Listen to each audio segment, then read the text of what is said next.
Hi, this subscriber so familiar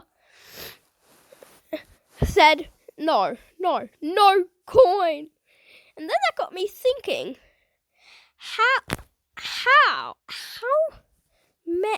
long can I go in Subway Surfers without collecting a single coin? So that's what my video is going to be about.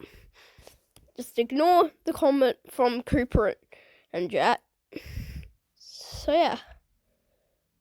And oh yeah.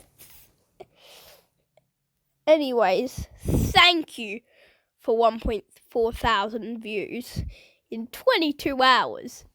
That's my new best video. So yeah. Yes, we're gonna be playing with 3 attempts, and if on one of those attempts I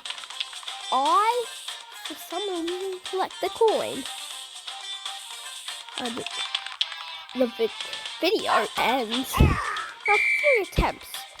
3's a big number.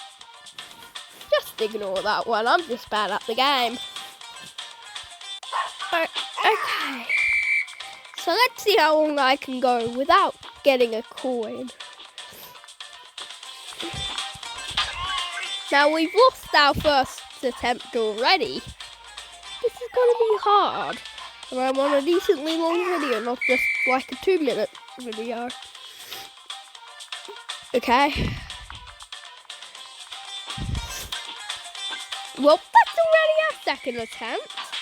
I'm starting to think it's not possible. Or if my third attempt be the exact same.